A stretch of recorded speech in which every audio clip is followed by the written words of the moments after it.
Hello, Bigfoot enthusiast. Scott here from Squatch America. And Hannah, chief cook and bottle doggy mom and domestic goddess in the paddy wagon. You're hardly on camera, my dear. I know. You're goofing me There, up. that's better. So, here we are with y'all tonight. Howdy. We saw Danny in the chat earlier. Yep. And we're tired. Hi, Michelle. Michelle and Danny. Yes. Hello. We're going to hope the internet where we are has been so hot here in Grants Pass, Oregon, that the internet, what is it about heat and internet? I don't know. I don't know. That's physics I don't understand. But anyway, we hope things will be stable tonight. So we got a new mixer, and I hope everybody can hear us okay. Yeah, let us know in the chat. Know in the chat if you can hear us okay. Can you hear us? Or is it? Can you hear us? So there's that, and we're running late and going crazy. So let's get into this.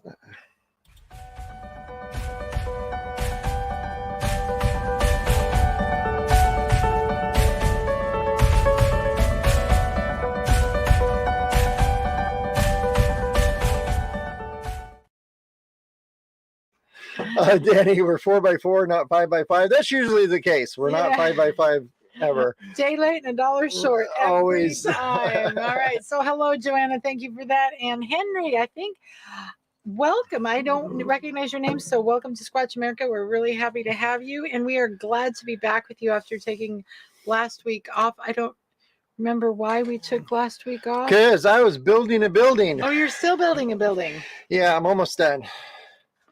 Yeah. So that's okay. 4x4 could be our own. Yeah, it could be our own inside thing. joke. That'll work. So before we start tonight, Daniel, before the show, he put in the chat that he's heard another story of a non-scavenged animal with a broken leg and a broken neck. What kind of animal was that? Was that a deer? Well, the last one was a cow, if I remember correctly. A calf? A full-blown cow. A cow. Wow. Can they fall down and do that, or is that just weird? That's just weird. Okay. I mean, it can happen, but I mean, I could fall down and break my leg and neck without even trying. And you broke your knee horribly. Yeah, even my mother this week, she looked at my knee. I was more in shorts. She says, "What did you do to your knees?" And I looked at my knees. I said, "What are you talking about?" She says, "Well, they're so scarred up." And I said, "Well, that started when I was like 9, remember?"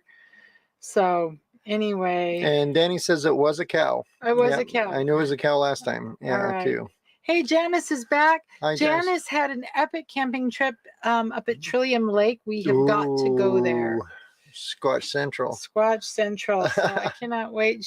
When we chatted the other day, she said she didn't really hear anything particularly squatchy. But we still need to go there because it's just absolutely breathtaking. All right.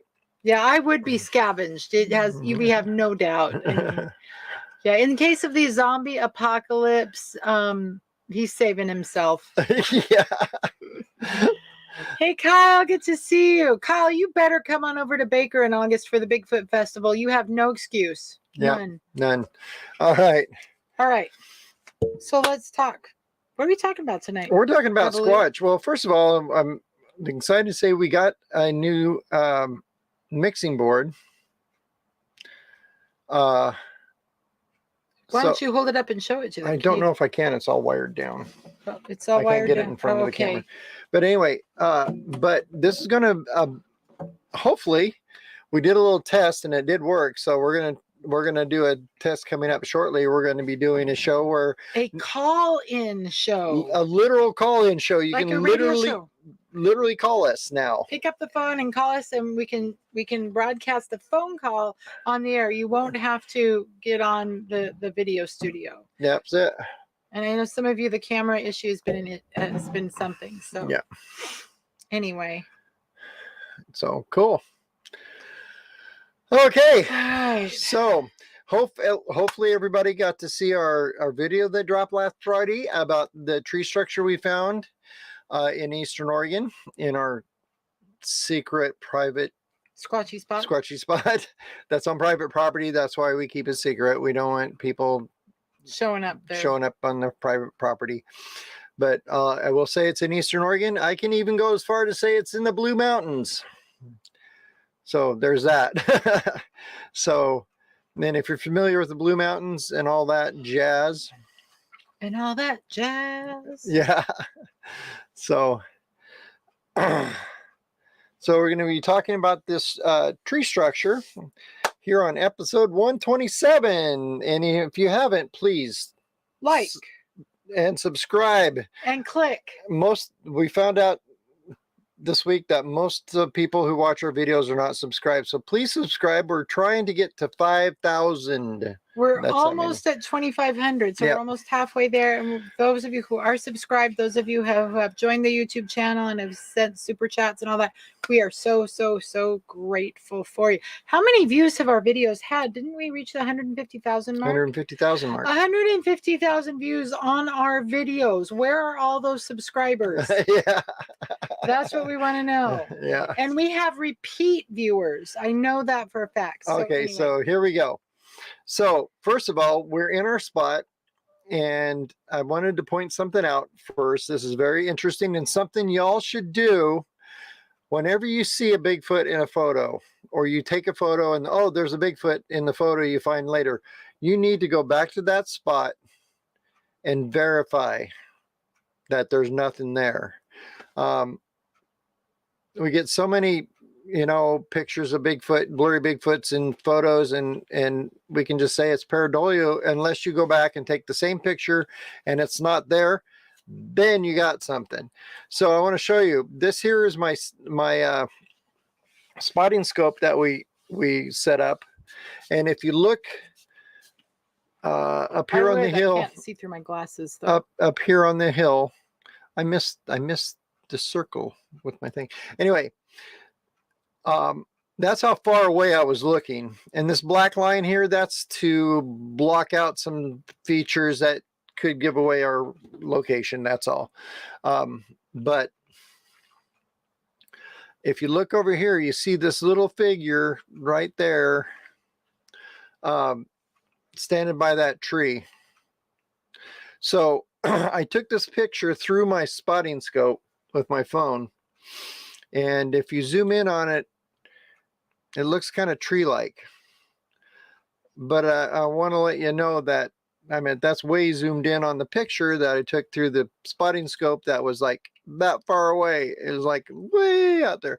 But if you're going to find a Bigfoot, that's a good way to do it.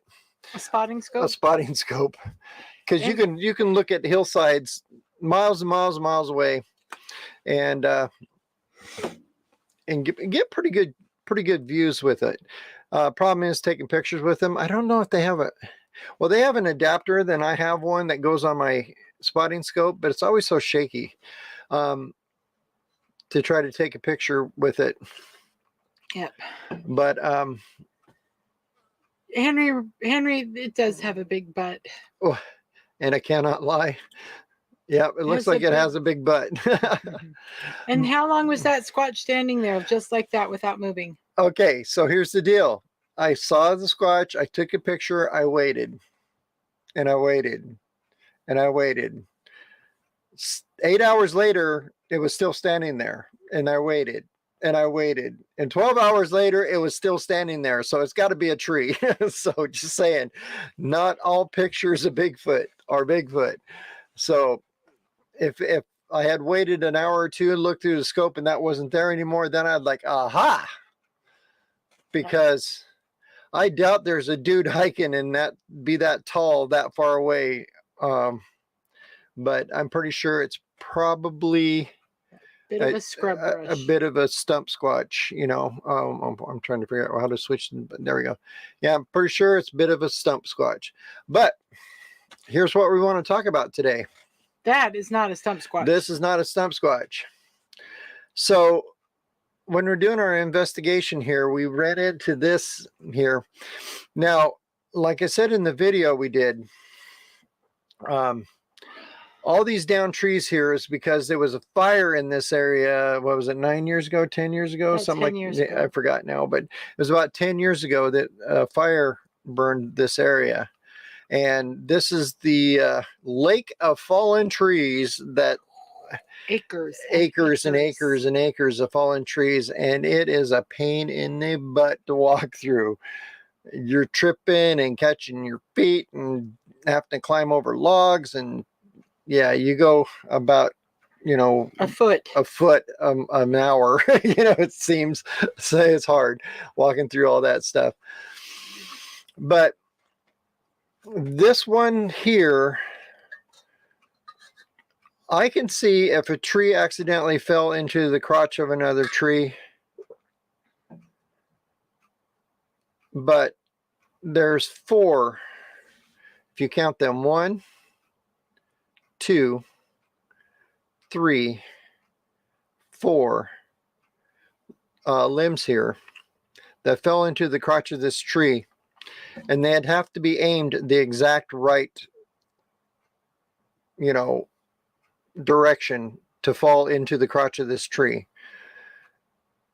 I don't think that's possible by nature, because all these 4 trees, this one here, that one there, this one here, and this one here, all have the stumps on the bottom of them. So they were broke off. The stumps or the roots? Well, the roots, the stump, same thing. Yeah. Okay. So it was broke off and pushed into that. Yeah. Henry asked, where are the limbs that fill it up? These trees here are 10 years old. And they were burned. They were burned. This is the remnants of a forest fire 10 years ago. So you can see there's still some trees standing around. So I imagine all these trees were standing after the fire, and there's a bunch that fell down. But these were pushed over into this one tree that had a split in the top of it. And they happened to be just about the right distance apart to push over there. This one here, I don't think it's tall enough to reach in there, so it wasn't pushed into this. So the center one is still fairly rooted in pretty good shape, and it stands up on its own. And then if you look, the other ones are all pushed into this split that's in this tree, where it split up here and had one tree go up this way and the other half of the tree go up this way. And then all these are pushed into that split area. How coinkydink? It's like coinkydink. Yeah, that is not a quinky dink. You know, I tried to figure out. So a tornado with a mind of its own. No,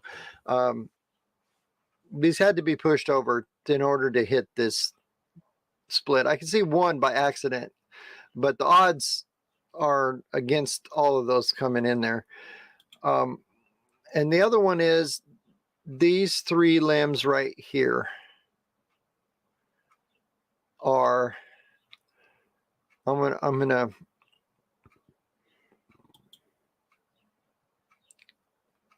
highlight them a little bit in the photo here.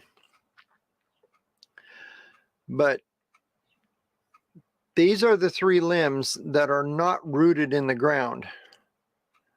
They were carried over and stuck into this. I don't know where they came from, because there's no way of telling, because you're in a sea of freaking down trees, and you can pick one up anywhere. They did not have any root balls nearby at all. They didn't have the root balls. They weren't sawed off at the bottom either. They were broken off and fell, which is no big deal, because all the trees were broken off and fell. But what is interesting is, if you get into the zoom in on the crook here, this one was stuffed through here and other trees were leaned up against it, but these 2 were stabbed into the top of this, and they must have been hanging straight out. This one here, that it's actually goes through the tree, sticks out over here somewhere, and then it's bent right here and goes down to the ground. So that one was stabbed in there and hanging. So originally it was hanging straight out like this. And over the winter, when it gets wet and moist, the weight of the tree, it bent this log. So there's no way that could have fell. Let me go back here. Okay, so if this fell into this tree, it'd be like this, and it would support itself. But if it was stabbed into the tree like this, it would bend down with its own weight because it was hanging. So that literally had to be stabbed into that tree. And I would like to find a Boy Scout that could do. And how far up off the ground was this? Was that crook? That crook was probably 9 feet, 10 feet in the air. Yeah. So Yeah. you show me a Boy Scout that can take a 5-inch diameter tree trunk and stab it through 10 feet up on another tree trunk on private land where people don't go, in the middle of all the down trees. So that's what you've got to understand. This is private property, with the only way you get access is if the owner unlocks the land, because it's gated. You don't just go in there. Right. So if you look, this one here is bent over, and this one here is stabbed in there and sagging. But what got me was this little crook right there, because this had to be hanging out this direction. And then over the weight of, in the winter or whatever, the water, you know, the moisture softened the tree, and then it slowly fell down, and then it even sagged down here. Let's tell them about the terrain, the winters, how much snow there is 8 months out of the year. Okay, so we were up there end of May. End of May. End of May? No, it was the 1st of June, I think, wasn't it? Memorial Day was that dinner we had with your family. So I think it's the week after or the week before. No, I think we went up Memorial Day weekend. No, Memorial Day we were with so it was like the second weekend of June. Second weekend of June. It's about a month. No, somewhere in there. Anyway. So it's the first or second weekend of June we were up there. Now here's the deal. We went up the end of May, and there's still snow up here, and we couldn't get in. So we had to wait 2 weeks. So I think it was 2 weeks into June that we went up here. Because the snow was just too much. Right. And so it had just melted off. I mean, literally there were still patches of snow in places when we were hiking. How much snow is up here? Let's say first snow falls about October, right? October, November? Yeah, somewhere October. And it finally melts off. It's probably all gone now. Right. But average snowfall in this area all winter, how many feet of snow would be up here? 6, 7, 8? 12 to 15. 12 to 15. Okay. You got it. Okay. So where this place is probably less than 20 miles from a ski resort. Yeah. So. And this is the area that's called the Alps of Oregon. Yeah. So it gets tons and tons of snow up here. And Joe wants to know, why would a Boy Scout do that? Well, they couldn't. No, why would they? Yeah, well, I think is there a tree structure, teepee building badge? There's a lean-to badge, but you're not going to do it like this. And there's no way. These were 12, 15-foot limbs that were all 5 inches around anyway. So the property owner is someone that we know very well, who has an incredible respect for the forest people. It's like a religious respect. So she's not someone that's going to go out and perform a hoax. Right. Nor is her family. In fact, her family won't even go here alone anymore. They've had so many incredible encounters. So the last time she was up here was right before the first snow fell. Correct? And what was here then? It wasn't there. It was not here. And then she came back. Actually, the same weekend we were there, she came out. And while we were investigating off across the way, a few miles the other direction, she was out here. And when we met up again, she said, there's something different out there. And so this was not here when she left in October, and it was here when she came back in June. And the only thing that happened in the middle on this private property was winter. Yeah. So. And I'm just looking at some of the chats.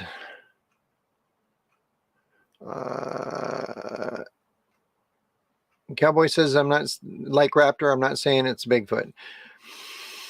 I'm not saying it's Bigfoot either, but I'm not ruling it out. I would rule out human constructed before this, and I would rule out nature constructed, because Yeah. nature's not going to carry a tree and shove it through another tree. So that leaves people or aliens or Bigfoot. Because I don't think chupacabras make tree structures, so I'm pretty sure that's a deal. Were there any bone piles near here? No, there was not any bone piles. But here's another interesting thing. I'm going to go back to the shot in the center here. It looks like some of these may have fell off it, like this one here. I think that might have fell off it, and I think this one might have fell off it too. And this might have broke off from up in that scraggle in the top up here, because this is kind of empty right here, and this piece here might have broke off from up there. But this whole area was also cleared out. If you notice behind it, you see all the trees, but underneath it was cleared out. Mm-hmm. So you could get to it without obstruction. You could be. I would think Bigfoot over aliens too. And Janice says it doesn't seem like a person would be up there in the winter. You wouldn't be, because you can't get through. Even a four-wheel or a snowmobile is going to sink. Yeah. Well, actually, there is snowmobile.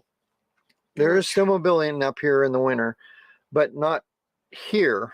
No. I mean, the closest to this, the snowmobile would be going by. It was in the Forest Service land, which is on the highway, which is probably a mile from where this is. Yeah. To the road. About a mile. Yeah.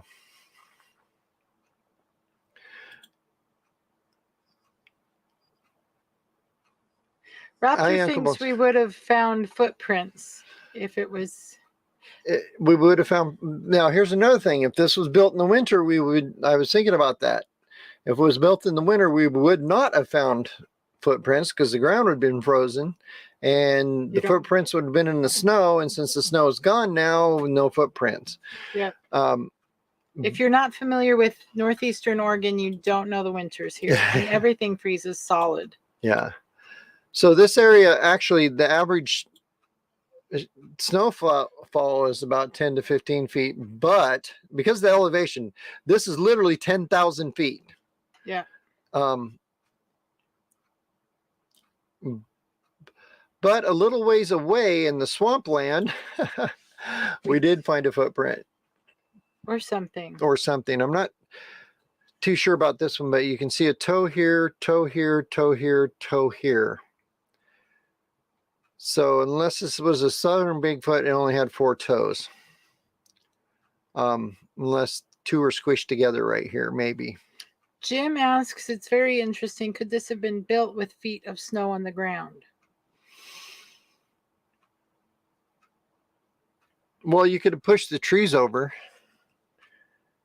but to get the other trees off the ground, you'd have to dig for them, because they'd be buried. Mm-hmm. I don't know. Well, this print here was about 17 inches long, but I couldn't tell for sure if it was a bear print, a double set bear print, or a Bigfoot print. Yeah, what kind of animals are here? We've got wolves. We got wolves, coyotes, bears, elk, deer, wolverines, cougars. Did we say cougars? No, cougars. Cougars. All the animals. That's about it. Well, and porcupines and field mice. Tons of field mice. 1,000 billion field mice. In fact, Daisy was having the time of her life sniffing them out underground. At night with the thermals on, you can see the ground. It looks like it's moving with all the mice. But it's kind of gross. Yeah. Like oh, and badgers. Badgers. We got badgers too. Mm-hmm. So anyway, you're almost done with the slideshow, and we haven't done any announcements yet. All right. Did I load the announcement I wanted to load? Oh, no. Did you? You've been building a building all day. I know, it's been crazy. I need to do that real quick. So while he's loading the announcement, question, throw in the chat, especially those of you who are convinced that this is natural. What? I'm trying to think of all the words. I've been dealing with people all day, so my thinker is about done. What?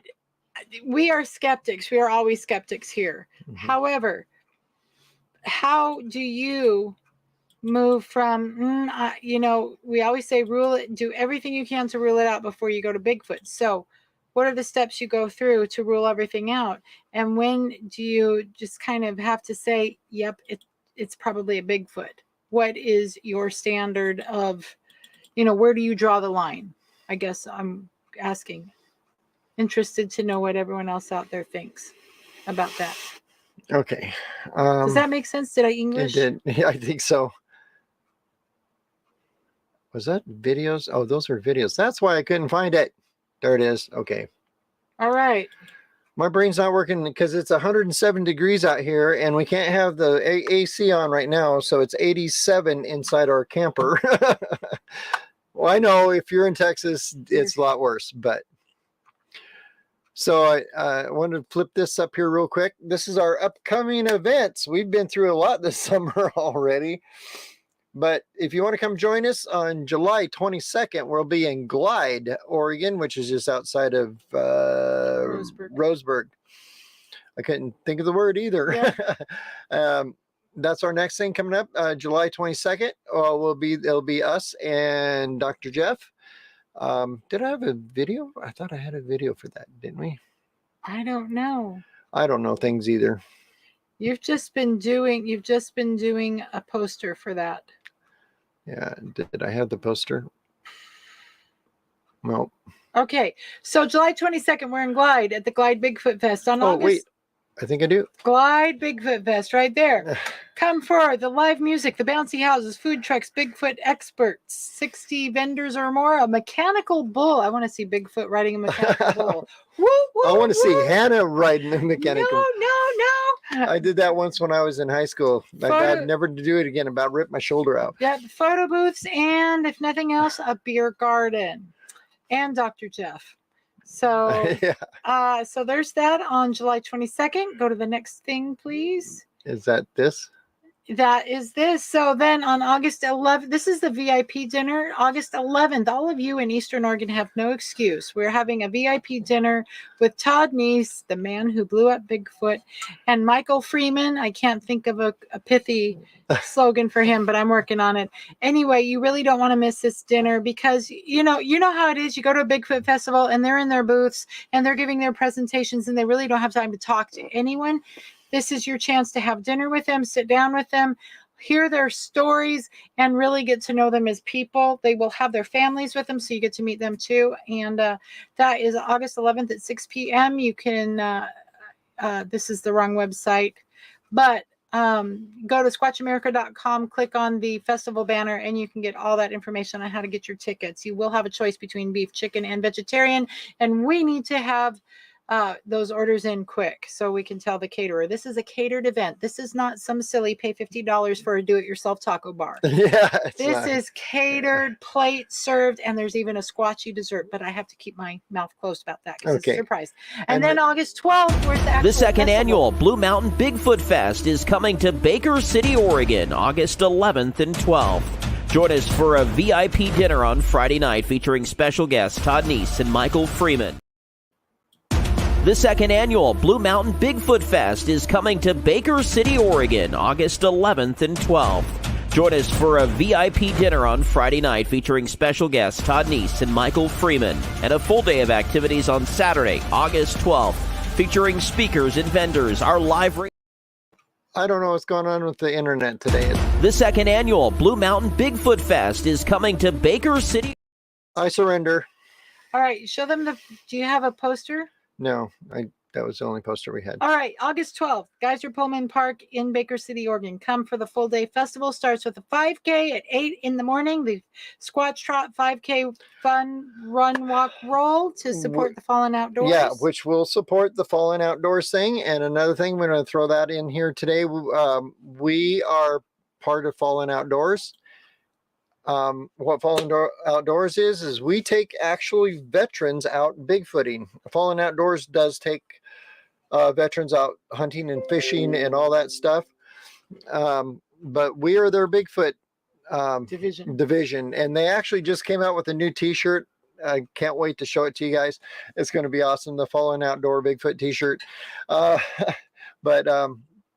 So if you guys want to support us, go over to Patreon, and also any super chats we get. And if you support us here by joining our YouTube, whatever it's called. Anyway, all that money goes to help us take veterans out. Yeah, that's what that's like our nonprofit support right there. Yeah. Okay, so after that, go back. You're not done here. So there's a small error on here. On August 20th, we will be at the Fallen Outdoors Rally in Roseburg, Oregon. That didn't change either. I thought I changed it. You didn't push save. And then on August 25th, 26th, and 27th, 27th. this is brand new. We just confirmed it today. We will be at the Pacific Northwest Miners Rally in Liberty, Washington. That's outside of kind of between Ellensburg and Leavenworth. And so if you are in Central Washington, this would be a great opportunity for you to come out and have some Bigfoot action. This is not just a Bigfoot festival. It's sponsored by the Miners Association up there. But it's going to be a lot of fun. And with a name like Liberty, I will need to stock up on our new T-shirts. Do you have a picture of our new T-shirt? No, I don't. You should, because we have got the best T-shirts ever. Okay. And then finally on September 9th, out of Elgin, Oregon, is our Bigfoot train excursion. All right. Whew, all that stuff. And the chat goes wild. All right. So. Did anyone answer the question? Oh my God, you killed Kenny. Answer what questions? Go up.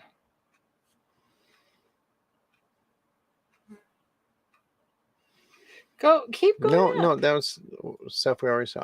No, it's not.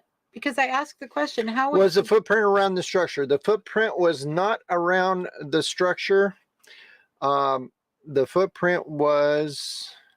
The footprint was across the field. Well, it was in the same area. It was on the same side of the field. It was on the other end of the field. I would guess probably 200 yards away.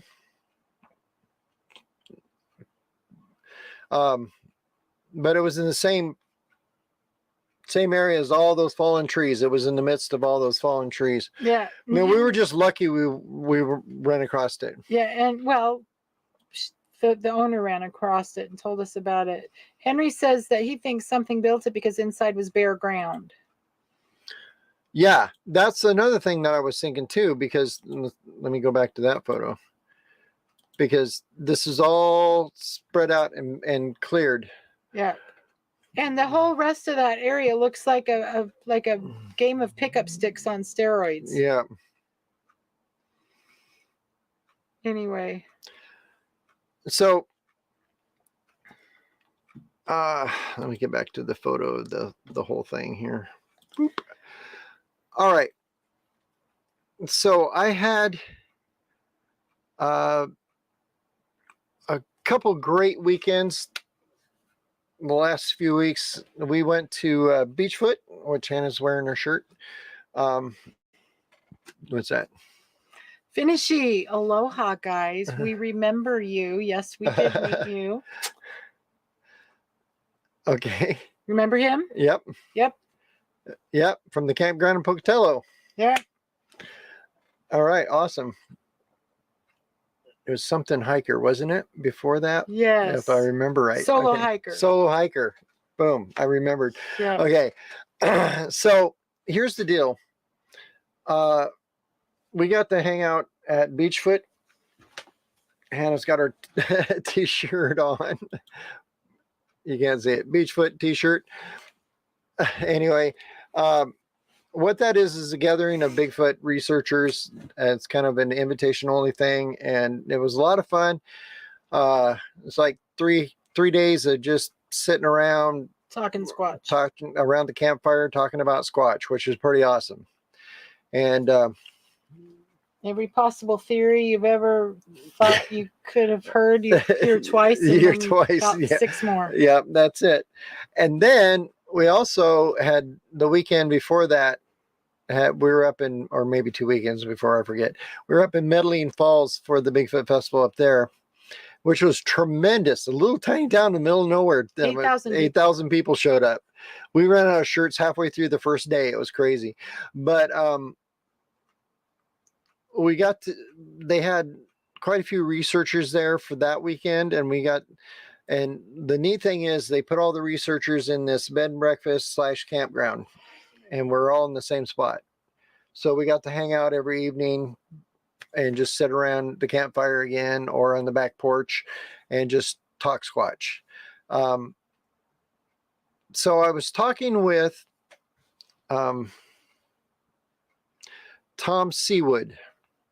If you don't know who Tom Seawood is a Native American Bigfoot researcher Out of Canada. And he's the one that carves these fantastic Bigfoot masks that are traditional in his tribe. And him and his wife talk about the traditional ceremonies and things from the tribe about Bigfoot. And they do the traditional dances. And it was a lot of fun sitting down and talking with him and Mel Scahan. I think it's Scahan. But who's part of the Yakima tribe in Central Washington, and he's another native Bigfoot researcher. And so they talked about these structures. We were talking about these structures, actually. Can I interject something? Yeah. Here was what my assessment of this was. It looked too intentional at key spots. It looked too intentional to be accidental. Right. And so that's what you were talking with Tom and his wife about. Why do they do stuff like, because this obviously couldn't give you shelters. They've got some hibernation they're talking about here. And, we don't think they hibernate. No. So obviously this isn't a place they're going to sleep. This isn't a place they're going to find shelter. It's not a nest. It's a teepee looking like structure. Yeah. But there's no teepee around it. No. So that's where Tom comes in. Yes. So that's where Tom Seawood comes in. I could look up some. Anyway. Just talk. Tom had an interesting concept. One I had not heard before. And I've been doing this Bigfoot thing for a long time. And he said, are you ready for this? Daniel says a marker. Kind of, sort of, Kind of, sort of, maybe, Daniel. But you'll never believe what it's a marker of. Yes. Tom seems to think there's a Native American tradition of having all right, it's the red tent in Jewish terms, correct? In Middle Eastern tribal things, but the natives have it too. They have like a red teepee or whatever. Or an isolated teepee for women who are in their monthly cycle. Yeah. And the purpose of the red tent or the teepee is for the women to go to so they can be alone and be left alone by men. Now you men know that when we're in that condition, you don't want to be around us anyway, correct? Right. So Tom's thought on this was, these are red teepees for Bigfoot. Not literally, but yeah, but they're a structure to mark where a female Bigfoot can go stay, and it's a sign for the men to leave her alone. Yeah, it's like safe. When you're playing tag, you get to safe. No one can touch you. If a female is here, either menstruating or giving birth, that's a signal for the males of whatever tribe or clan. Yeah, or because this is family. also for giving birth too. Yeah, it's a signal for them that this is off limits to Right. the non-fairer sex. Yeah, and the way Tom put it was unclean. The woman is unclean at that time, and the men has to stay away from her. Yeah. So right out in the open. Well, so here's why not right out in the open? Where else are they going to go? Yeah. Do you have a thought on that? Well, that's another thing. This is hard to get to. It's in the middle of nowhere. It's like you can see it from a long ways away. So it would be right out in the open, say, hey, you know, here I am, stay away. And it is hard. It might be out in the open, but it is really hard to get to. Right. Yeah. And so, I find it interesting. That was what was most interesting, was this structure was in this literal sea. I mean, these aren't twigs on the ground. This was like we had to climb over these trees. We did this for 7 miles. Let me tell you what, we were cranky when we got back to the camp. Yeah. Cranky and tired. And Daisy even ate her meal, and then at 4:30 in the afternoon she started barking at the truck door so she could go to bed. Anyway. Okay, so has there ever been a report where Bigfoot has been seen building a tree structure?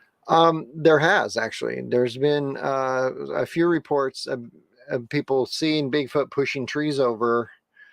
But some of those reports it's like when they get angry, like chimps and apes and stuff. When they get angry, they break things. People have seen Bigfoot pushing trees over. But there has been a few cases where they've seen Bigfoot, where the Bigfoot didn't know that they were there, or they didn't think they knew that they were there, and the Bigfoot was pushing trees over. It might be for this. Yeah. It's just a thought. I mean, obviously, it's all speculation because we don't have anything hard to go on.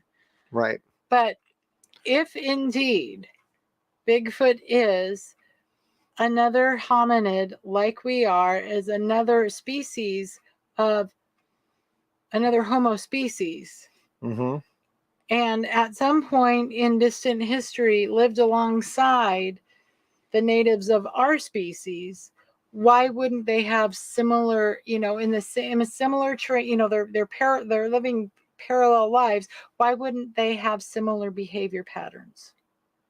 It's like when we were exploring that nest structure, and dude with us, I forgot, Lenny said, where is that opening? And that opening was to the east, correct? West. Or was to the west, which is exactly the same place that Native Americans of his tribe build their teepees with a door to the west. And so why not? Yeah, So, Raptor, no one's going to do this. That's what, he thinks this looks natural. No, how long is this covered with snow? 6 to 8 months out of the year. Yeah. And what did Raptor say? So Raptor says, this looks natural. Maybe somebody put 1 or 2 logs up there to put a tarp around to camp out while they were hunting. This is private property and you don't hunt here. Right. That's the thing. This is not peopled. Yeah. People aren't allowed to go here. You have to be let in, and you couldn't hunt in this area. There's no way. Well, in October, this is all posted. You can't get in here. I'm not saying that people don't. They may have, but this is, like I said, this is on 120 acres of private property in the middle of nowhere. There's literally Forest Service all the way around this family didn't give up their land, which was awesome. It's in the middle of the Forest Service land. And when we're hiking, there are signs everywhere, aren't they? These little yellow signs that said entering Forest Service land or leaving Forest Service land, entering, go back and forth all over the place. They said, you're not allowed to be here. Oh, and so, and here's the other thing. I'm sure to well, it's right next to Forest Service land. It's actually surrounded. So easy to get in there. But to originally get into this land, you have to go through a gate. And how hard was it to get over towards where that Forest Service campground was? Because there's a whole bunch of interwoven rivers through the land, and finding crossing points so you can get to the Forest Service land is nigh unto impossible. Yeah. Yep. So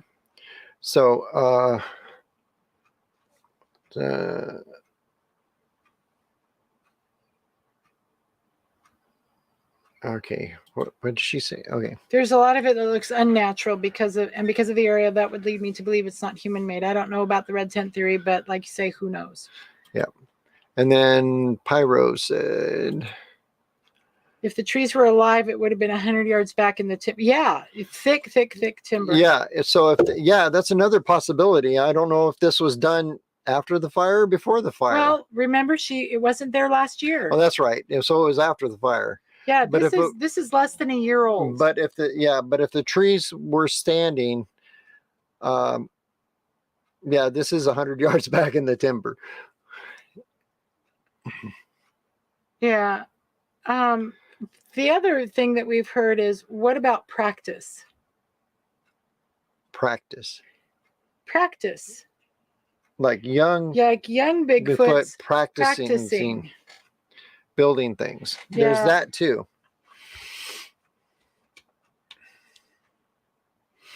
So, all right. Boy, we've started quite a discussion here. I know. Hey, Dale's here. He's Hi, late. Dale. You're late. So. Ow. Ultimately, how do you tell the difference between fact or fiction? At this point, you can't. I mean, I'm not saying it's Bigfoot, but I'm saying I can tell you what it's not. Probably not people, and probably not an accident. So. Yeah, our Hawaiian friend says, I've seen and taken pictures of many tree structures. I can't explain any of them, but living in Hawaii, I go hiking on every trail on the island. Well, that's the thing. We were not on a trail here. Yeah. There are no trails out here. And he's never seen a tree structure there. Do you have tree? Do you have Bigfoot in Hawaii? Yeah, I don't there's think a question. I don't think there is Bigfoot in Hawaii. Yeah. Is there anywhere, Pyro asks, is there anywhere else out there that 7 trees are still standing to fall on each other like that? Nope. There's actually this tree here. Where's my pointer? If you watch the video we put up last Friday. As in like 5 days ago. 5 days ago. This tree here is a little ways away from this one. And it does have one tree that fell over and hit it dead center and still hanging on there. And it has a root ball, doesn't it? Yeah, both of these are rooted. Well, that one's still rooted in the ground, and this one is rooted in the ground also. So it broke off and fell and just happened to hit that tree dead center. So we're not saying that things can't happen, but this one, if you look in the crook of that tree, they're all woven together. So was there anything under the branches for bedding? No, but it was all cleared out. No, but it was cleared. The area was cleared out. Go back to the picture. There you go. Like I said, this fell off from up there. This is the other end of this. So this might have been up there. The end broke off and it fell off. And this one too. But everything else around here was cleared out. And if you look behind it here, this is what the ground looks like everywhere else, but underneath this thing. In fact, when she pointed to where the general area where she found this structure and we saw those trees, because we had just walked through acres of these the day before, and it's like, oh no, not again. Not again. Yeah. Dale is going to the B-52 crash site tomorrow, and he's going to look out for signs. Awesome. I'm so jealous. Me too. I wanted to go do that.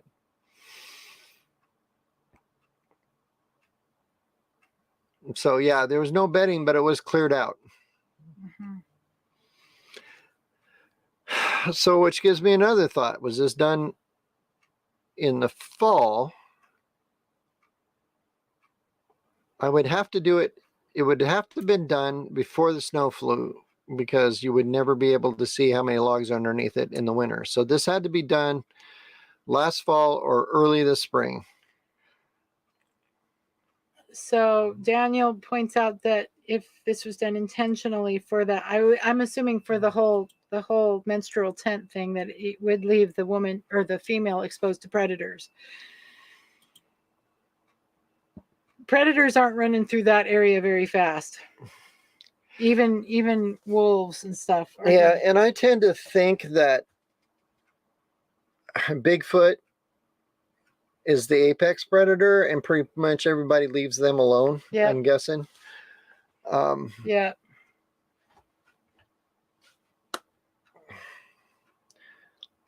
Because cougars will generally run from us, bears will generally run from you, unless there's extenuating circumstances.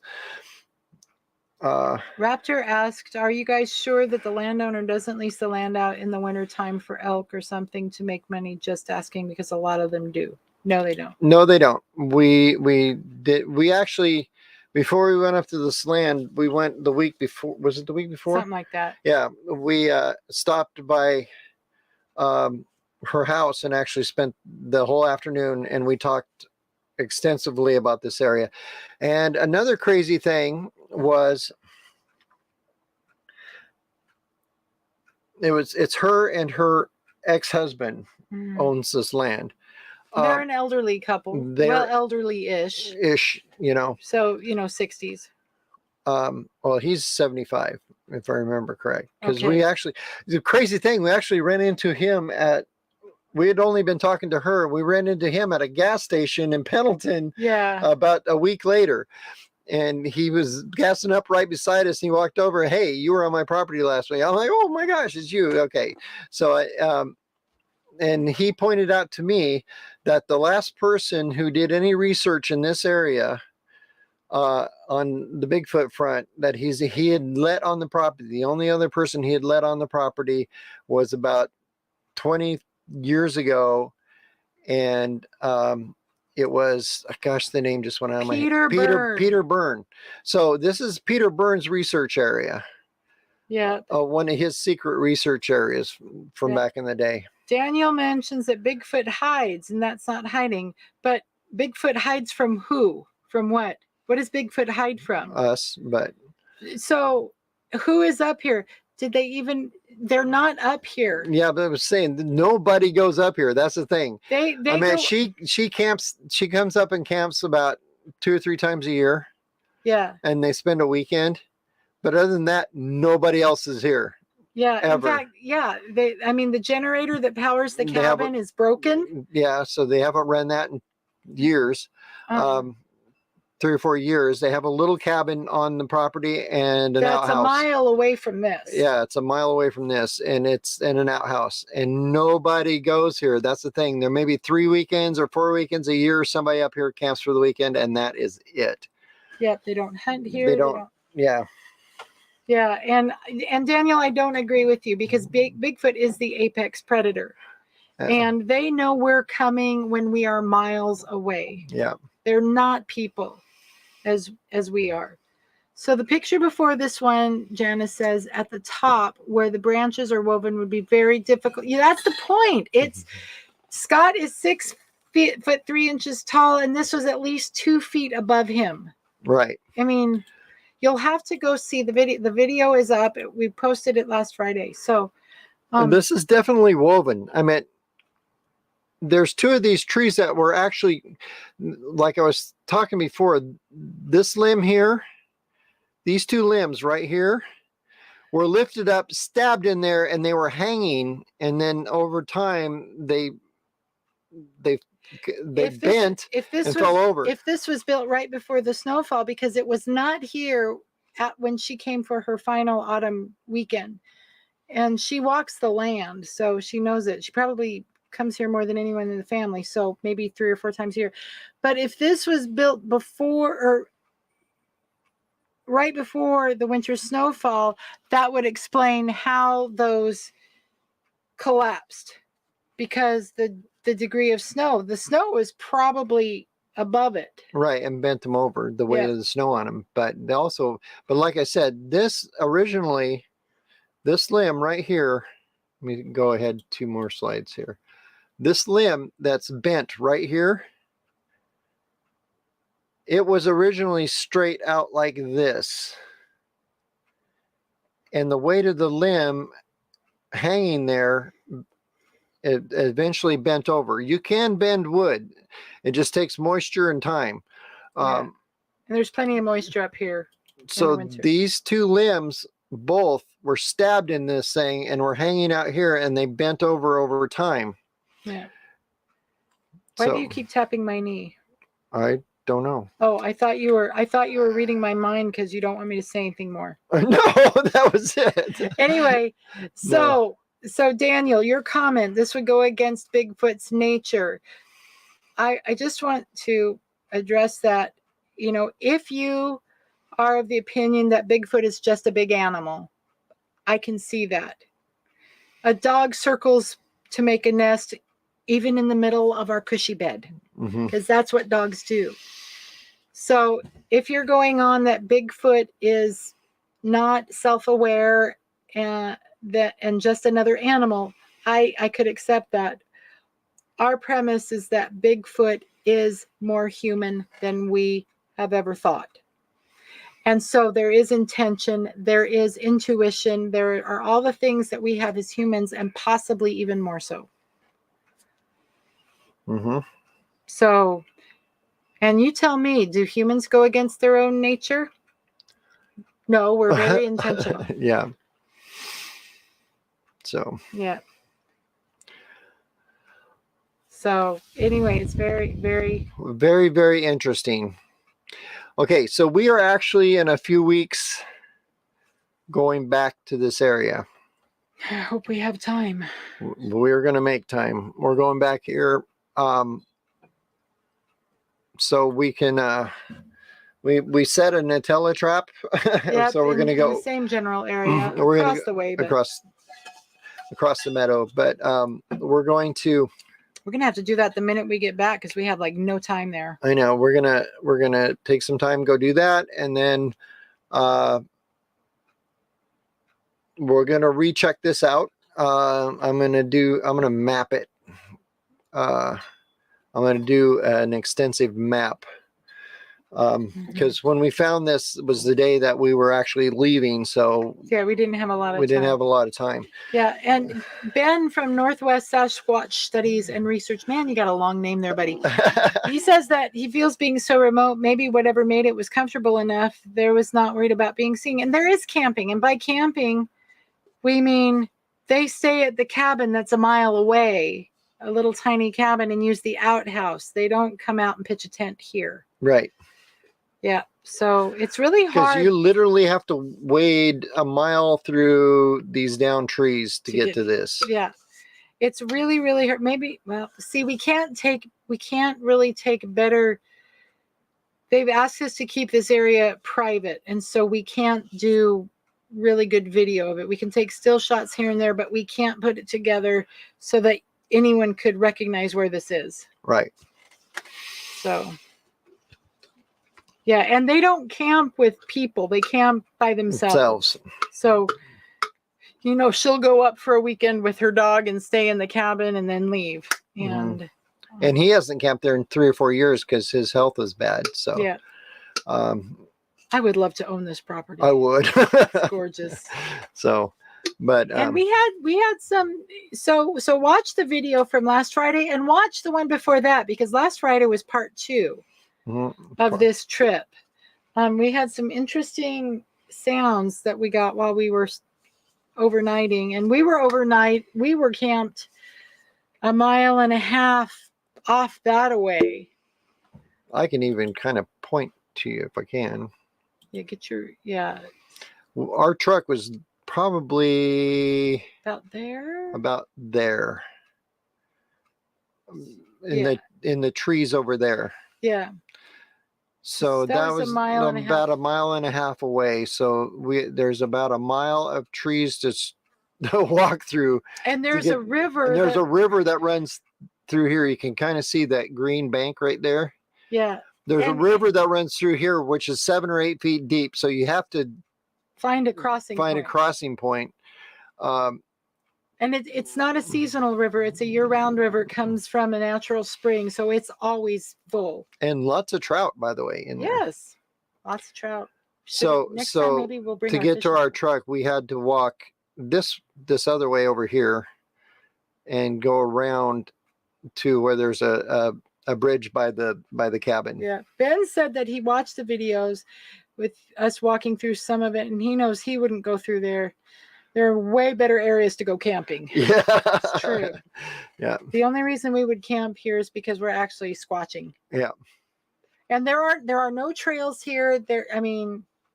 There's a road that goes to the cabin, but once you leave the cabin, there are no trails. This is just cutting through nature. Okay. Walking. Dale asked, was it, he was late. So was it clear cut or blown over? No, Dale. Massive forest fire. This was a forest fire 9 years later. So, or 10, I forget. Anyway, 9 or 10 years ago, this burned. So this was standing dead timber from a fire. And over the years, they died and fell over and rotted off. Yeah. I don't know how they do they have forest fires in Maine? I think there's too much water there to deal with it. Generally when they have a forest fire here, they put it out, but they don't clean it out. They just let nature take care of it. Yeah. Blackbeard has a hypothesis that Sasquatch is a Homo sapien, simply a big hairy race of people who are extreme isolationists, possibly due to a high aversion to war and other humans that kill everything. My theory is, I'm with you there, Lockbeard. You and I are on the same theory. Homo sapien or Homo something else, like. Well, it could be Homo something else. It could be a Homo species. But a different species of human. You're right, and a different Homo species. A different species, same genus, different species. Yeah, yes. That's what I'm thinking. Because I think they're intelligent as we are. And if they follow, here's the deal. If they followed us across the Bering Land Strait when humans settled North America and South America, in the first 5,000 years, we wiped out 4 species of animals. We did, Homo sapiens.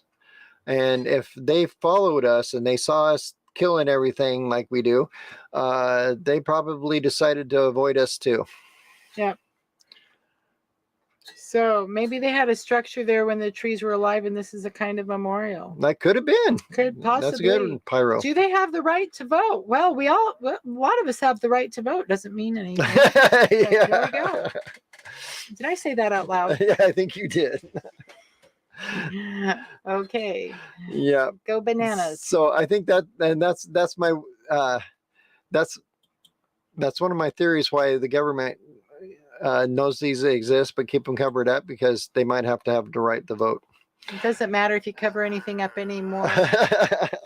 No one at that level speaks with any kind of logic. So all right, so we're an hour 3 in, honey. It's time to say goodbye. And we're up to 90 degrees in the camper. We need to turn the AC back on before he dies. And Dale said, oh my gosh, look at that. Okay. So as always, go to the slides. As always, go to the slides. He's stuck. Please remember that our job is to investigate the unexplained, which is exactly what we were doing. Not to explain the uninvestigated. So now that we've investigated, we can offer a slight explanation. But we're going to go back and map it and see if I can see which tree landed first, where, when, and how, and why. What happens if we get there and it's not there anymore? Oh, that'd be weirder, actually. And we're going to see if our Nutella trap is still there. Yep.